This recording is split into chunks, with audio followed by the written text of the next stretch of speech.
Late one night in November of 1975, a man came home and parked his car at the end of his driveway, which looped around the back of his house. And after sitting in his seat for a minute, he turned his car off and then hopped outside into the cold night air. From there, he walked towards the side of his house where there was a path that led around to the front door. But before this man could reach his front door, he heard a voice call out to him from somewhere off to his right. The man stopped and stared into the darkness, wondering if he really had just heard a voice at all. But then, as he stared, this voice called his name again. Confused, the man walked to the fence at the edge of his property and looked over it to see who was there.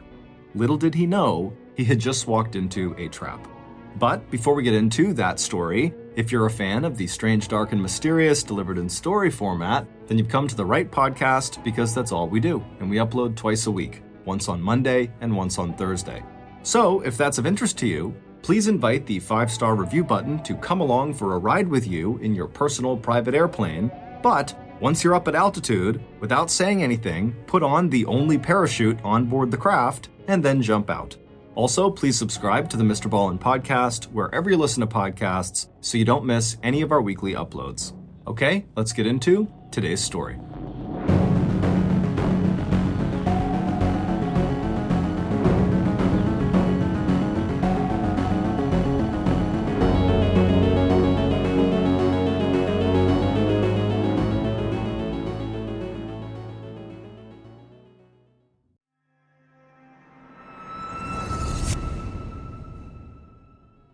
Back in the day, people grew what they ate. That's why fresh veggies and fruits were the core of their diets. But these days, people are so used to easy, pre-made, processed fast food that we've lost sight of what we actually need to be healthy.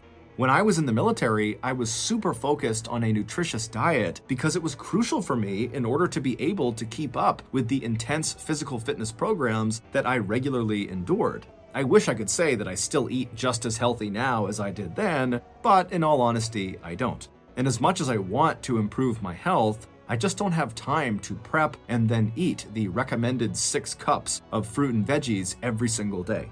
So I found an easier way to get my daily nutrition: Field of Greens. Field of Greens is jam-packed with a full spectrum of essential vegetables and fruits, plus science-backed herbs and prebiotics. Field of Greens gives me more energy, I feel healthier, and it's even helped me to lose weight. Now this is what I need to stay healthy. Join me and take Field of Greens too. And to help you get started, I got you 15% off your first order and another 10% off when you subscribe for recurring orders. Visit fieldofgreens.com and use promo code MrBallen. That's fieldofgreens.com, promo code MrBallen. Field of Greens, promo code MrBallen.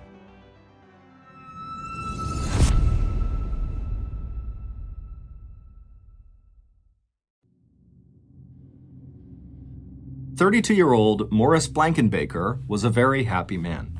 The gymnasium at Wapato Intermediate School in Yakima County, Washington, echoed with the sound of young teenage boys practicing their wrestling moves on thick green mats. And Morris was right there with them, whistle on a cord around his neck, shouting directions and encouragement as he moved from one group of kids to another. As far back as he could remember, the thump of bodies hitting the mats and the rhythm of other youngsters in a tight line at the edge of the gym doing calisthenics had always been music to Morris's ears. It had been 14 years since Morris himself had graduated from high school 15 miles to the north, along with his armload of sports trophies, the title of Best Athlete of 1961, and a 4-year scholarship to play football in college. But even though he had not achieved his dream of becoming a professional football player, Morris had never for a second lost his love of sports, both playing them and coaching them. But on this particular day, Friday, November 21st, 1975, Morris's sense of happiness and satisfaction with his life went much deeper than normal. Because the last 2 years of Morris's life had taught the former golden boy of Yakima County that the really important things in life were the 2 things he had come so close to losing: his marriage to his high school sweetheart, Deanne, and the joy of living under the same roof with her and their 2 young children. Though no one, not even Deanne and definitely not Morris himself, could ever have predicted the chain of events that had temporarily led to his separation and divorce from Deanne. And while Morris knew the shockwaves from those events were still reverberating throughout his work and social circles, the last few days had brought both Morris and Deanne a very rare feeling of calm and peace. And as they both looked forward to Thanksgiving together, just 6 days away, Morris had to believe that all the turmoil of the last 2 years was finally ebbing out of their lives, and that going forward, he and Deanne would never again take each other for granted.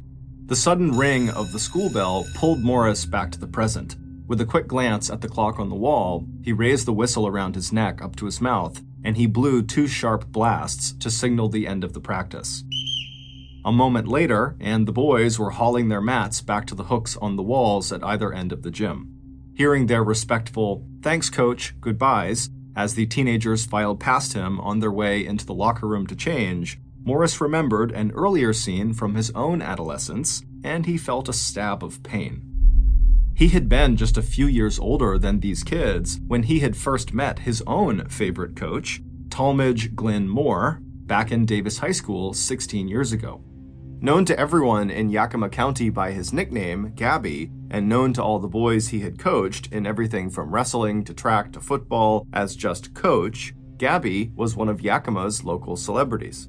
Ever since getting his first job coaching at Washington Junior High School back in 1958, Gabby had quickly moved up the career ladder, and by 1969, he'd made a name for himself as one of the most outstanding wrestling coaches in the entire country.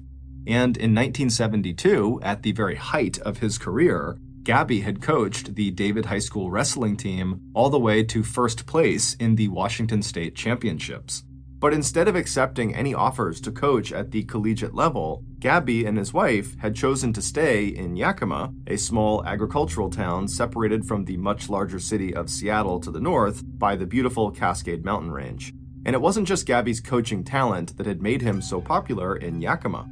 It was also his ability to motivate and mentor even the most disadvantaged young men who went on to find purpose and promise as members of Gabby's various sports teams. When Morris had returned to Yakima in 1969, he and his former coach had reconnected. As adults now, rather than coach and student, they had struck up a friendship that included going hunting together, as well as going whitewater rafting, boating, and spearfishing. For Morris especially, life had changed a lot since he had graduated from high school. Despite getting that 4-year college football scholarship, Morris wound up dropping out of Washington State University and joining the Marine Corps Reserves instead.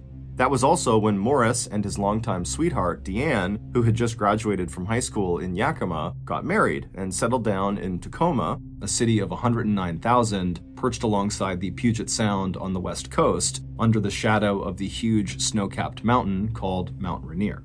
But by the time Morris was honorably discharged from the Marine Corps Reserves at the age of 27, and when Deanne was 24, the young couple was ready to move back to Yakima, where they would be closer to their families. And over the next 4 years, Morris would eventually finish his degree by studying part-time at a community college 35 miles away, and while working several jobs, until he landed the position he had now at Wapato Intermediate School. In the meantime, Deanne had found a good job with a local bank in Yakima, and they had 2 young children, a little boy and a little girl. And in all that time, from 1965, when Morris and Deanne had married in the Presbyterian Church in Yakima, through the years they had spent in Tacoma, and their move back here to Yakima and the birth of their 2 kids, Morris had always felt like their marriage was as close to perfection as anything he'd ever known. Both he and Deanne were children of divorce. Morris had been raised from the age of 2 by his single mother, who had carved out a modest living for herself and her beloved only child as a highly trained court reporter.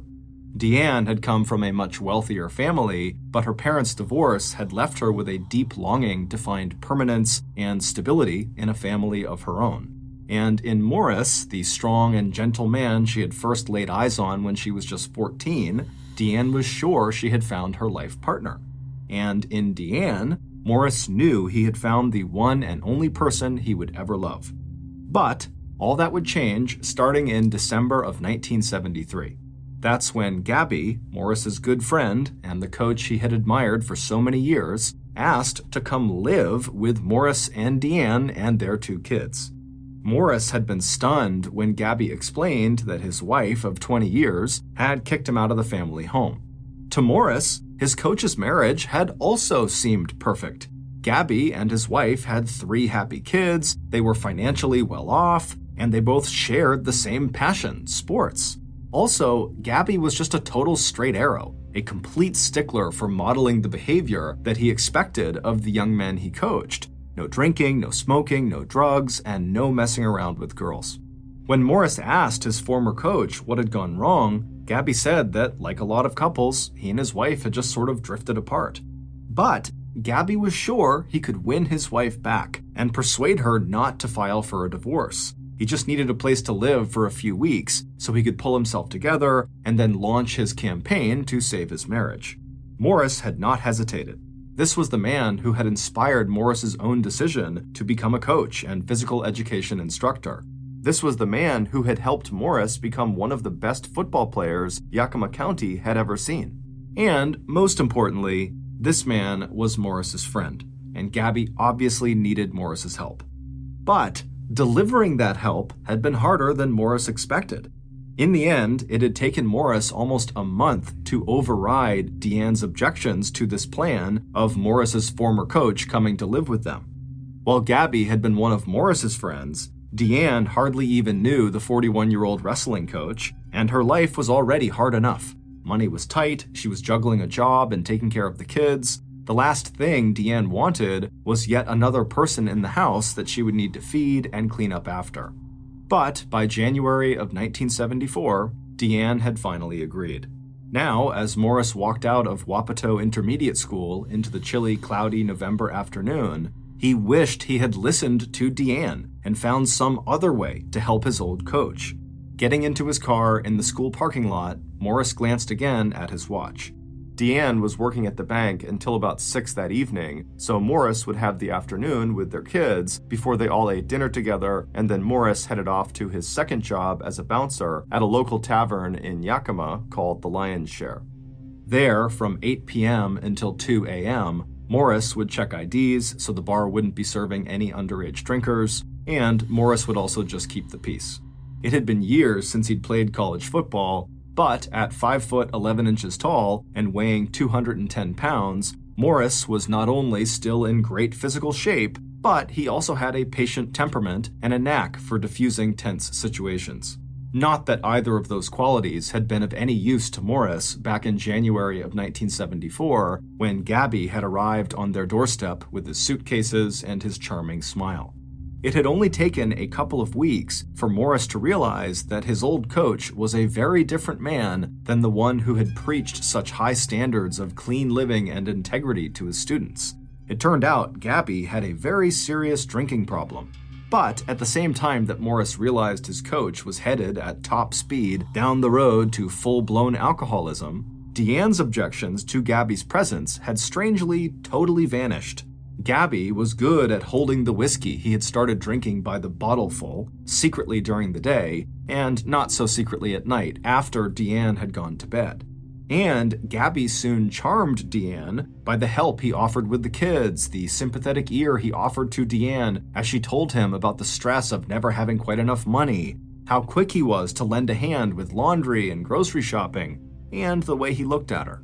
Deanne had met Morris when she was 14 and when he was 17, and they had been a couple since Deanne had turned 16.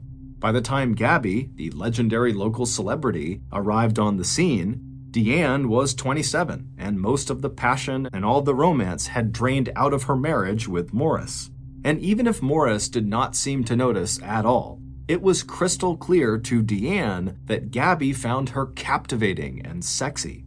So when Gabby taught Deanne how to drive his late-model golden brown MG sports car, and their hands happened to touch as Gabby showed her how to use the stick shift, Deanne welcomed the thrill and sense of excitement she felt.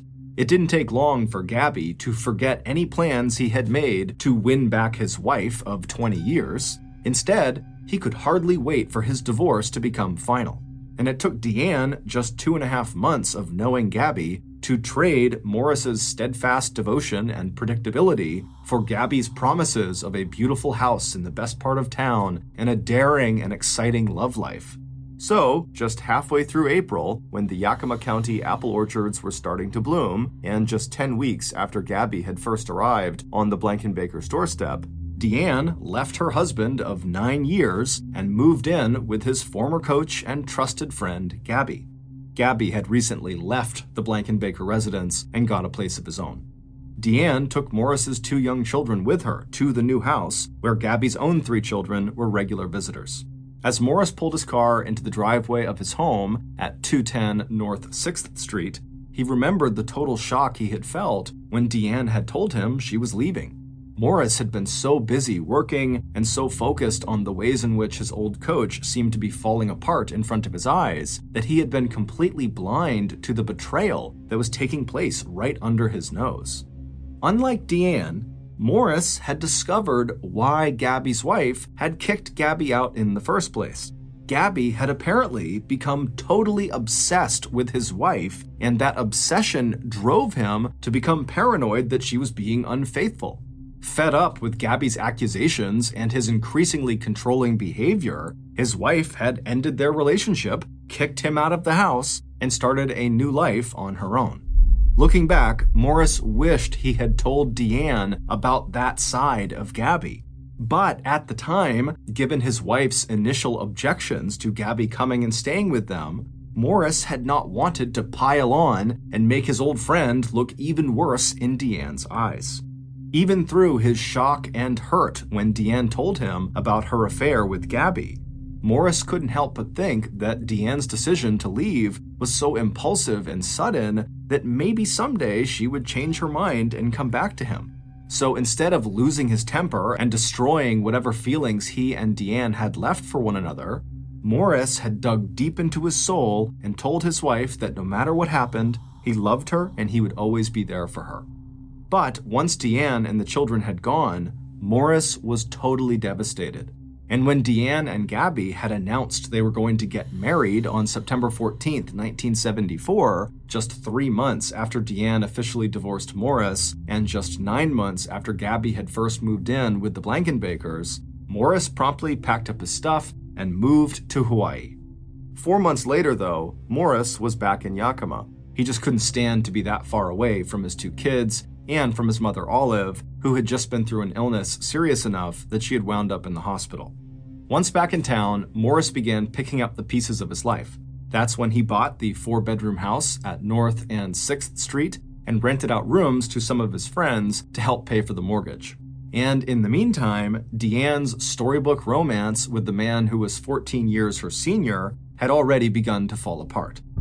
Once Gabby and Deanne were living together, Gabby did not try to hide his drinking, and Deanne was horrified as her new husband knocked off an entire 5th of whiskey at least 3 or 4 nights a week, sometimes locking Deanne out of the house and screaming accusations that she was seeing other men. After 3 separations from Gabby, the longest lasting 2 weeks, Deanne had had enough, and in July of 1975, 10 months after getting married to Gabby, Deanne was filing for her 2nd divorce. And this time, when she left her dream home on the better side of Yakima, Deanne took her kids straight back to her ex-husband Morris and his much less glamorous wooden frame house on North and 6th that was separated by just a little alleyway from a hodgepodge assortment of apartments and 2 family homes. Even as Morris and Deanne made plans to remarry as soon as Deanne's divorce from Gabby was finalized, Deanne dropped Gabby's last name, trading Moore for Blankenbaker. As Morris let himself into the house he now shared again with Deanne and his 2 kids, he told himself that he should have known that his old coach, competitive to the bone, would not let Deanne go without a fight. But what neither Deanne nor Morris had expected was the intensity of Gabby's anger and jealousy when Deanne left him to go back to Morris. Just a week earlier, in mid-November, while Morris had been working at the Lion's Share, he'd received a terrified phone call from Deanne telling him that Gabby had let himself into their house through an unlocked door, and he was now at the door of the master bedroom where Deanne had been sleeping. Deanne had heard someone inside the house and had had just enough time to lock the bedroom door before Gabby arrived and started pounding on the door, begging Deanne to take him back and threatening to kick the door down. Morris had grabbed one of his good friends who was at the tavern, and the two of them jumped into Morris's car and they drove at high speed from the lion's share back to Morris's house. There, they found Gabby, completely drunk, staggering around the outside of the Blankenbaker home, pounding on the downstairs windows, waving a gun, and threatening to kill himself or Morris. The friend that Morris had brought with him from the lion's share, Joey Watkins, another former student of Coach Gabby's, expected a fight between these two men. He was also stunned at the change in his former coach, who had always lectured everyone about self-control and the importance of staying away from alcohol. But instead of busting Gabby in the mouth, Morris went up to his old coach and talked to him quietly, getting him to stow the gun, get back into his car, and go back to the apartment that Gabby now shared with his 16-year-old son, Mike. To Joey, Morris had just shrugged his shoulders and said, "I could have hit him, but he was my coach too. I just can't do it." There was also another bond between Morris and Coach Gabby. Morris had once saved his coach's life. On one of the river trips that Gabby and Morris used to take together, their boat had capsized and both men had been pulled underwater by a deep current. Morris made it to the surface, but Gabby had been caught underwater in a tangle of vines and roots near the Yakima riverbank.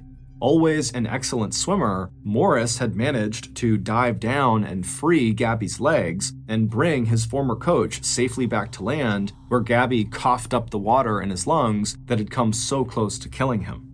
This event was yet another reason why Gabby's later betrayal in starting an affair with Morris's wife had hurt Morris so deeply. But it had also given Morris a sense that on some level he had assumed a kind of responsibility for this man, whose life was so obviously coming completely undone. And besides, not long after that night when Morris had confronted Gabby out in the yard, it seemed like Gabby had finally gotten the message and was leaving Morris and Deanne alone. Starting on November 18th, neither Morris nor Deanne had seen or heard from Gabby. And that was when Deanne and Morris had finally begun to feel that both the turmoil and the gossip around Deanne divorcing two different husbands in less than a year and a half was actually over. With that final thought, Morris turned his full attention back to his children. And by the time Deanne arrived home from work at around 6:30 on the evening of November 21st, the whole family was ready to go out for Friday night pizza at Shakey's restaurant before Morris headed off to his night shift at the lion's share.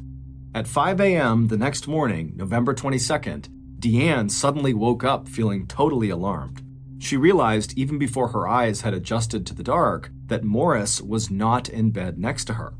Getting out of bed and pulling on her bathrobe, Deanne hustled down the stairs and stepped out onto the front porch of the house to see if her husband's car was outside. And it was. Morris always parked at the end of their driveway that sort of wrapped around the back of the house, and so Deanne had walked over to the far side of their front porch and looked back in that direction, and she saw his car. Wondering if her husband had just fallen asleep in his car after coming home very late from his shift at the lion's share, Deanne walked down the porch steps and took a left and walked around the house towards the back, where she peered inside of her husband's car, but Morris was not inside. Puzzled, Deanne retraced her steps back to the front of the house, and then after going inside, she put on her contact lenses and then began searching every room of the house for Morris. But after searching every room, it was clear Morris was not inside. So, grabbing the collar of the family dog, Deanne went back outside, and this time, after going down the front porch steps onto the front lawn, she turned right and walked around that side of the house to reach the backyard. This side of the house, which was the left side if you were facing the house from the street, butted up against an alleyway.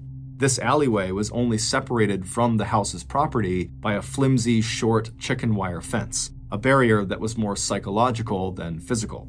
Between that chicken wire fence and the side of the house was a narrow stretch of grass that ran from the front yard straight back to the backyard. So after Deanne turned the corner and started walking down that stretch of grass, she suddenly stopped, because there on the ground near the open gate that separated the front yard from the backyard was the figure of a man lying face down on the grass.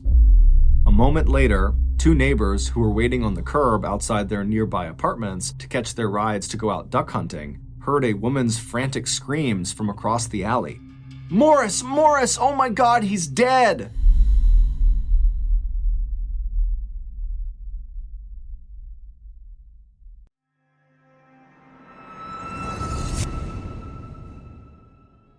When I was just 17 years old, I began my freshman year at the University of Massachusetts in Amherst, Massachusetts. And for 4 years, I worked my tail off and earned straight A's and was actually named the class valedictorian. No, actually, I failed literally every class but one during that first semester because I didn't go to any classes. Instead, I just sat in my dorm room all day long, eating buffalo chicken calzones and playing video games. That semester, I also got written up for bad behavior so many times that I was permanently kicked out of the dorms. And after participating in a huge riot on campus, I was nearly expelled. So, at the conclusion of that first semester, I had to withdraw from the school and get a job and live in my mom's basement.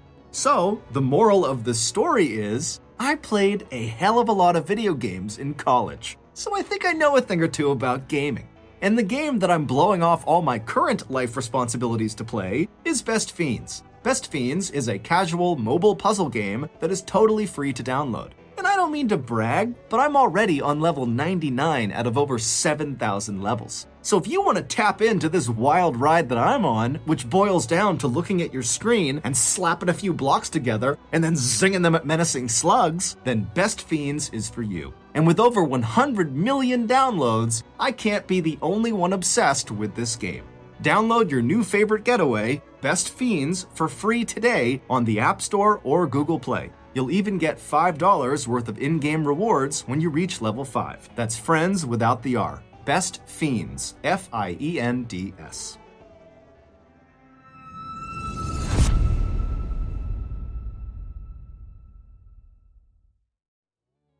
Are you tired of having all that disgusting extra money in your wallet?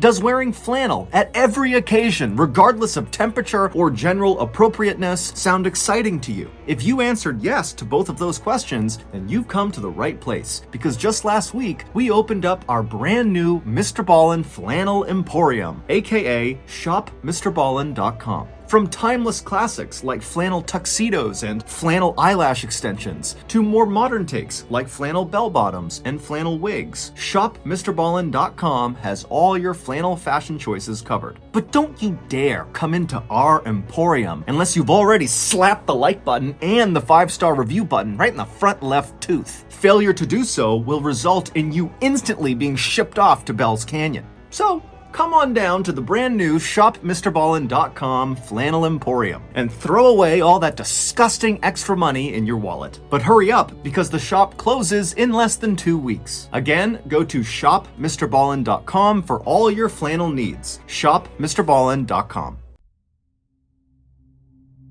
By 5:25 a.m., Yakima police and medical personnel had already started arriving at the scene, lining up out front of the house on 210 North and 6th Street. And even before Yakima's chief homicide detective, Robert Brimmer, arrived 15 minutes later, first responders already knew 3 things. 1, the dead man laid out on the grass under the first thin layer of falling snow was Yakima's popular intermediate school coach, 32-year-old Morris Blankenbaker. 2, given the stiffness of the body, Morris must have been killed hours before Deanne had dialed 911. And 3, the obvious cause of Morris's death was gunshot wounds. By the time Sergeant Brimmer pulled up, officers were already surrounding the Blankenbaker property with yellow crime scene tape, and Deanne was inside the house with her wide-eyed children crying hysterically. Using flashlights, police officers searched every inch of the south side of the house where Morris's body had been discovered, hoping that the flashlight beams might glint off the shiny metal of a shell casing buried in the 3 to 4 inch deep grass. They also searched the nearby alleyway and all the trash barrels in case the killer had thrown the murder weapon into one of them. But all police found at the crime scene was a mostly empty bottle of beer that Morris had probably been carrying in his hand when he got out of his car. By 8:30 a.m., Morris's body had been taken to the county morgue, where an autopsy would be performed at 7 p.m. that night, and Detective Brimmer and his investigators were at the Yakima police station and fanning out through the Blankenbaker's neighborhood, interviewing witnesses and putting together a list of possible suspects. In most murders, the victim's spouse is at the top of that list, but it didn't take detectives long to rule Deanne out as a suspect. There was no trace of gun residue on her hands or clothing. Morris did not have a life insurance policy that might have given Deanne a financial motive for murder, and as the whole town knew, Deanne had just recently reconciled with Morris, and the two were planning to remarry. But what Deanne did have for police was the name of the man she was certain had to be behind Morris's death, and that was Morris's one-time friend and mentor, Gabby Moore, the man Deanne herself had only recently divorced. Deanne wasted no time telling Detective Brimmer about the incident just the week before, when the coach had shown up with a gun one night when Morris was working at the tavern, and how Gabby had entered the Blankenbaker house and threatened to break down the door to her bedroom. Deanne also told them about the harassing phone calls Gabby had made to their house almost every day, and Gabby's attempts to get his children and Deanne's own sister to try to pressure and guilt-trip Deanne into going back to Gabby. But even after hearing these details about what sounded like Gabby's obsession with winning back Deanne, Detective Brimmer just could not believe that Gabby, who literally owed his life to Morris, would have just walked up to Morris and shot him in cold blood. But lacking any other obvious suspects and having no evidence from the crime scene that provided police with any other leads in the case, Detective Brimmer picked up the phone and called Gabby, asking him to come to the police station and bring along any firearms he owned. Coach Gabby did come to the police station that Saturday afternoon, but he brought along an attorney, and he had nothing he wanted to say to police, except to point out that he could not possibly have committed this murder since he had been in the hospital from November 18th until hours after Morris's body had been discovered. It would turn out that the peaceful interlude that Morris and Deanne had enjoyed for the last few days when Gabby had finally seemed ready to leave them alone, it was actually just the result of Gabby experiencing such stress-related high blood pressure that his doctor had ordered Gabby into the hospital for treatment and observation. And after interviewing hospital and nursing staff, and even checking the windows and doors of the hospital for any possible way that Gabby might have slipped out to commit the murder, investigators would confirm Gabby's alibi.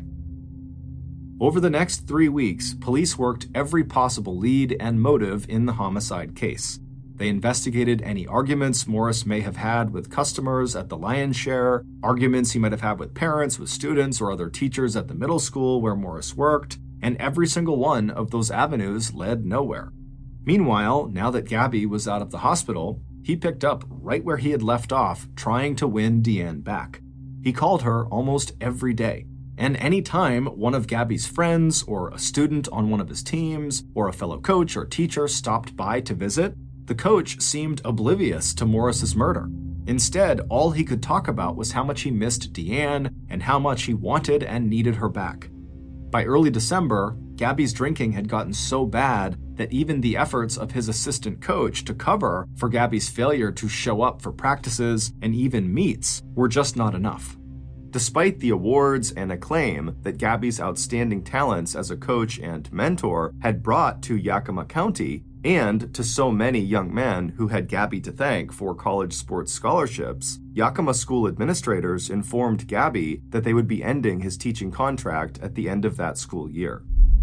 But even this blow to Gabby's ego and his reputation hardly seemed to register, because there was something else now worrying Coach Gabby, and this time he didn't call his lawyer before talking to Detective Brimmer. According to Gabby, someone was now threatening his life. The coach told police that he had received a phone call from someone whose voice he didn't recognize, telling the coach, "I got Morris, and I'm gonna get you next." But despite these reports, and despite Gabby's airtight alibi for the time of Morris's murder, there was one detective who just couldn't shake the feeling that the coach had to have been involved in some way in Morris's murder, and that Gabby was now making up these threats to direct police attention away from himself. And that detective was Morris's best friend, Vern Henderson. Vern and Morris had gone to high school together, and they had both been Coach Gabby's protégés. But while Gabby had never made it into professional football, Vern had realized his dream of becoming a cop. And on the day that Morris had been found murdered, 32-year-old Vern Henderson had sworn to Morris's mother, Olive, that Vern would find her son's killer. So, in those weeks after his best friend's death, Detective Henderson had started casually chatting up some of Gabby's current and former team members, hoping that someone might have heard or seen something, anything, that might connect Gabby to Morris's murder. But then, at about 1 a.m. on December 25th, 1975, early Christmas morning, Yakima police received a 911 call that turned Detective Henderson's theory and Deanne's suspicions about Coach Gabby upside down. At about 8 p.m. on Christmas Eve, Coach Gabby's 16-year-old son, Mike, said goodbye to his father before leaving to join his girlfriend's family for a Christmas Eve dinner. Mike had done his best to cheer his father up that day, and even Gabby's first ex-wife had come over to the apartment Gabby and Mike shared to clean and vacuum and wash the stack of dirty dishes piling up in the sink. And later that evening, right through to 12:15 a.m., other people who cared about Gabby, his daughter, and the same doctor who had ordered Gabby into the hospital just a month ago, all called to check in and see how Gabby was managing over the holidays. Gabby, who was an expert at covering up just how much he was drinking, had told them he was doing okay and that he wasn't completely alone since he expected more members of his wrestling teams to come by and visit. It wasn't until 1 a.m. on Christmas Day, December 25th, when Mike and his girlfriend came back to Gabby's apartment, that anyone realized Gabby was anything but okay. The first sign of trouble was the fact that the back door into Gabby's kitchen was propped wide open, and when Mike walked through that door, he saw his father's body lying sprawled between the kitchen and living rooms. Gabby was face down and not moving. Despite the fact that there was a .22 caliber shell casing lying about 2 feet away from Gabby's body, there was no blood anywhere and no sign of a struggle. It wasn't until the medics who answered Mike's 911 call put Gabby's body onto a stretcher that they realized that Gabby had not died of a heart attack or other natural causes. Because as soon as they had turned Gabby over, blood began pouring out of a bullet hole just under his left armpit. An autopsy would later reveal that a small caliber bullet that matched the shell casing found near Gabby's body, as well as the bullets that had killed Morris Blankenbaker 1 month earlier, had entered somewhere under Coach's shoulder, ricocheted off of his fourth rib, and torn across the inside of his chest, ripping through his heart and both lungs. By the time the medics arrived, 6 pints of blood had collected in Gabby's chest cavity, and as soon as his body was moved, that blood, more than half of all the blood in Gabby's body, started draining out, quickly soaking the small throw rug under the coach's chest. Suddenly, Detective Brimmer and Vern Henderson realized that Gabby's reports that he was being threatened had likely been true.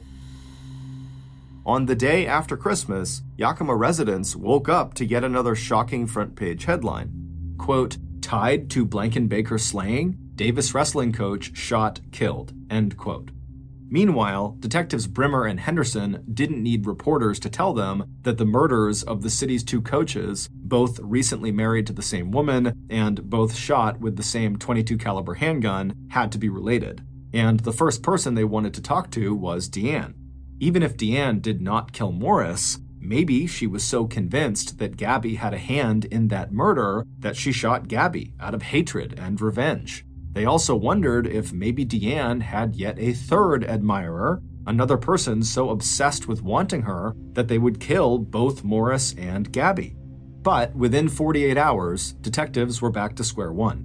Not only did Deanne deny any involvement in Gabby's murder and the existence of some third mystery lover, she had an airtight alibi for the time of Gabby's murder. She and her children had spent all of Christmas Eve and Christmas Day with family. And as far as anyone knew, the only 2 serious relationships Deanne had had since the age of 16 were with Morris and Gabby.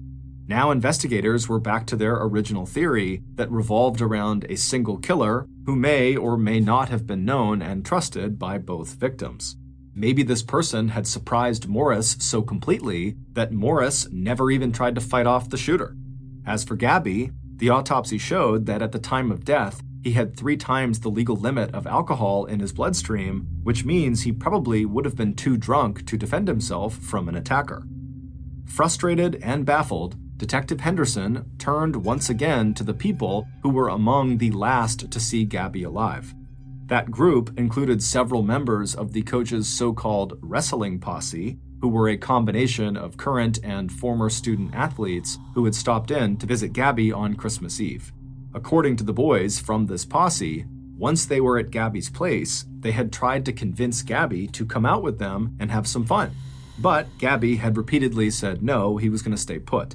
And so by 12:15 a.m., Gabby's posse gave up and they left, leaving Gabby all alone in his apartment, sitting in his favorite chair, listening to sad love songs.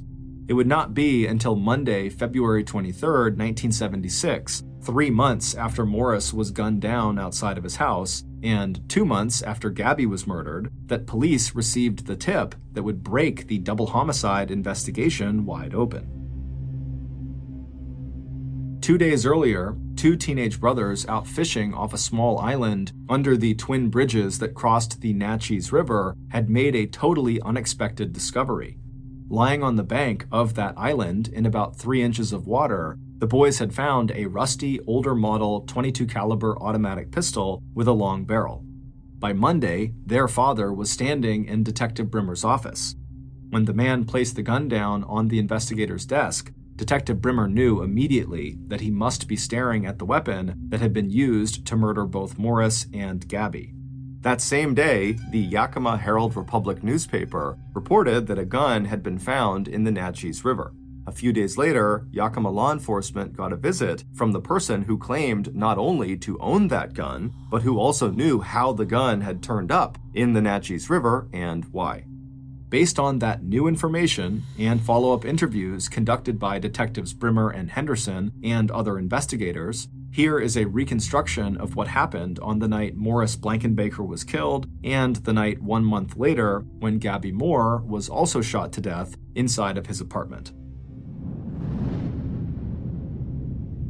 It would turn out that Coach Gabby had spent a lot of time talking to a lot of people about how horrible his life had become since Deanne had left him to go back to her first husband, Morris Blankenbaker.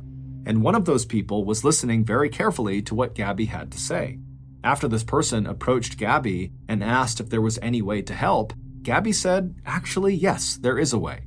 And by mid-November, Gabby had outlined for this person an entire plan that he felt sure would result in Deanne taking him back.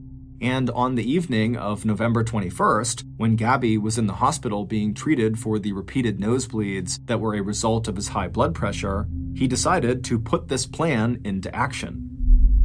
At about 7 p.m., the coach got out of his hospital bed and walked down the corridor to the payphone near the visitor's lobby. He placed one call and then went straight back to his room. 7 hours later, Morris arrived home from his shift as a bouncer at the Lion's Share Tavern. After parking his car in its usual place on the driveway behind his house, Morris sat in the driver's seat for a few minutes, enjoying the bottle of beer that he'd brought with him from work. Looking up at the upstairs windows of his house, he thought of the Thanksgiving that he and Deanne would share together with their kids next week. Suddenly, he was just eager to get inside and slip into bed and hold Deanne tightly in his arms. So he turned off the engine and dropped the car keys onto the floor in front of the passenger seat, and then he got out and closed the driver's side door behind him and began walking toward the front of the house. To get there, he walked alongside the south side of the house, the same side of the house that was closest to that alleyway separated from his property only by a short chicken wire fence. When Morris reached the little gate on his property on the south side of his house that separated his backyard from his front yard, he was about to walk through that gate when he heard a voice off to his right somewhere in the alleyway calling out his name. Morris stopped where he was and turned with the beer bottle still in his hand and stared out at the alleyway to see if someone was actually there or if he had just imagined someone calling his name. But sure enough, when he looked at the alleyway, standing there was someone he knew well. Before Morris could react to them, this person told Morris that they had actually just run out of gas, and they gestured toward the end of the alleyway, kind of beckoning Morris to come over and help them. As Morris stepped closer to the chicken wire fence to look down the alleyway toward this person's car, the person in the alleyway raised a hidden pistol, aimed it directly at Morris's face, and fired. The first bullet hit Morris just above his front teeth, and the force of the bullet spun him sideways as he fell to the ground. The second two bullets came in quick succession, hitting Morris just behind his left ear.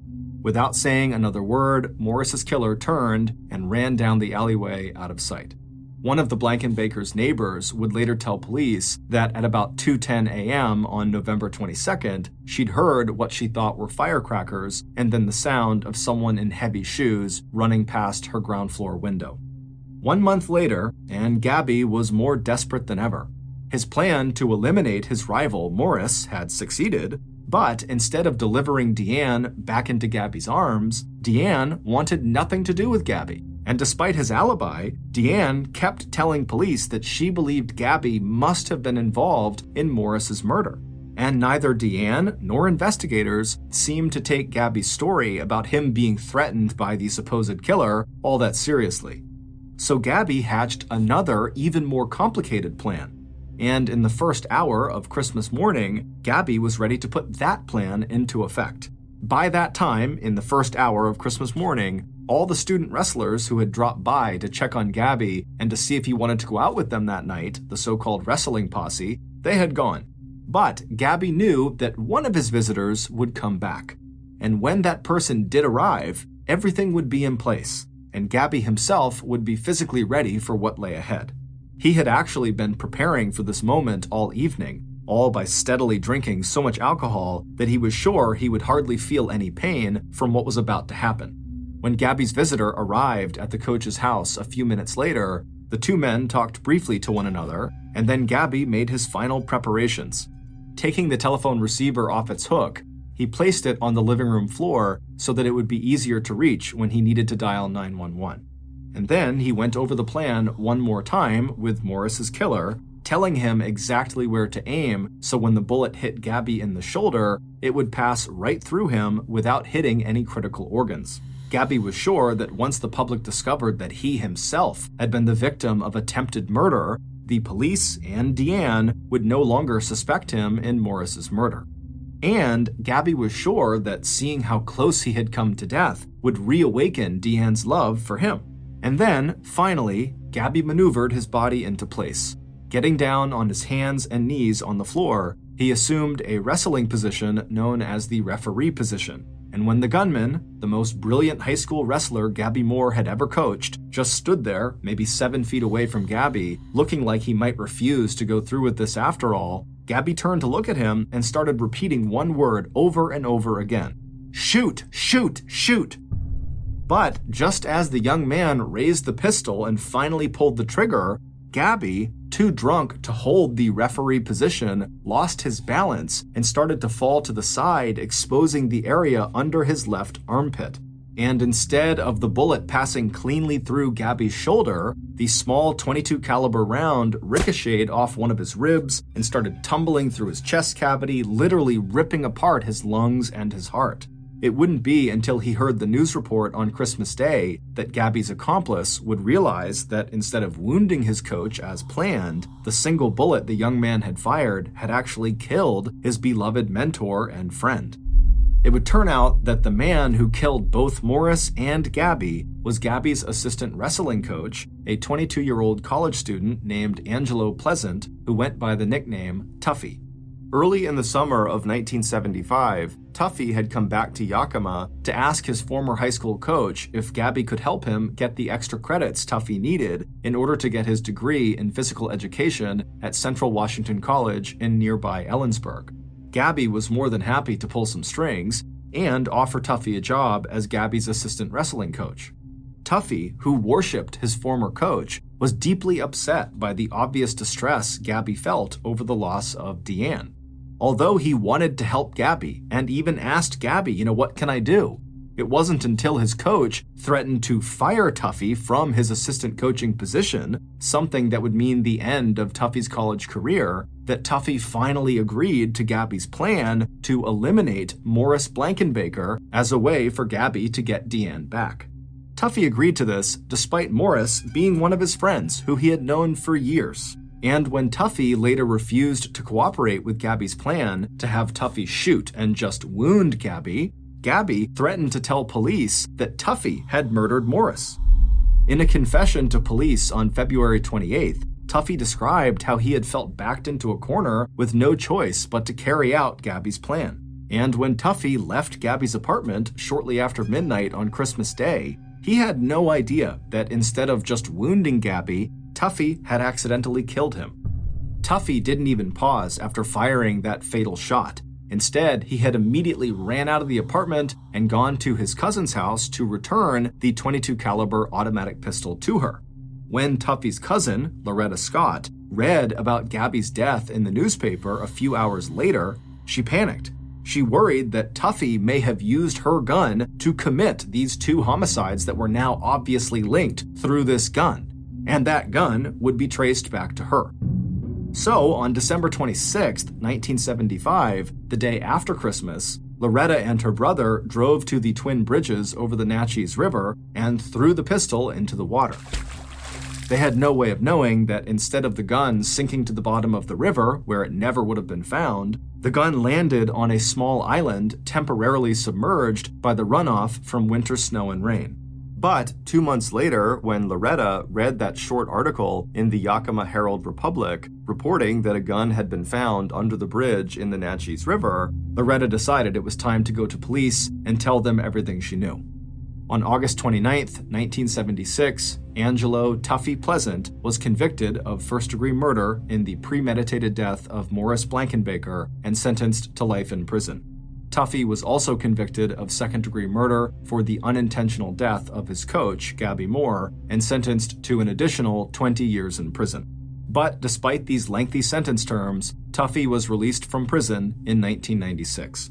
On April 18, 1976, 5 months after the murder of her first husband, Morris, and 4 months after the murder of her second husband, Gabby, Deanne Blankenbaker Moore would get married for a third time. This time, the petite brunette with the big dark eyes and soft voice would choose one of the pallbearers who had helped carry Morris's casket down the church aisle at Morris's funeral service less than a half a year earlier. 7 years younger than Deanne, Deanne's new husband would go on to become a successful business person, and Deanne would go on to become a successful stockbroker. Thanks again to the late crime writer Anne Rule, whose 1996 book, Fever in the Heart, helped us to create this podcast. Other sources for this episode include contemporary newspaper articles, documentaries, official records, and magazine articles. Thank you for listening to the MrBallen podcast. If you got something out of this episode and you haven't done this already, please invite the 5-star review button to come along for a ride with you in your personal private airplane. But once you're up at altitude, without saying anything, put on the only parachute on board the craft and then jump out. Also, please subscribe to the MrBallen podcast on YouTube, Spotify, Apple Podcasts, Amazon, Google, and anywhere else you get your podcasts. This podcast airs every Monday and Thursday morning. But in the meantime, you can always watch one of the hundreds of stories we have posted on our main YouTube channel, which is just called MrBallen. We now have a registered 501c3 charitable organization called the MrBallen Foundation that makes it as easy as possible for you to join me, my family, and my team in supporting those whose lives have been most impacted by violent and heinous crimes. Monthly donors to the MrBallen Foundation Honor Them Society will receive free gifts and exclusive invites to special live events. But the real reward is helping to create a new ending to the story for victims of violent crime. Go to MrBallen.Foundation and click Get Involved to join the Honor Them Society today. If you want to get in touch with me, please follow me on any major social media platform and then send me a direct message. My username is just @MrBallen, and I really do read the majority of my DMs. Lastly, we have some really cool merchandise, so head on over to shopmrballen.com to have a look. So that's going to do it. I really appreciate your support. Until next time, see ya.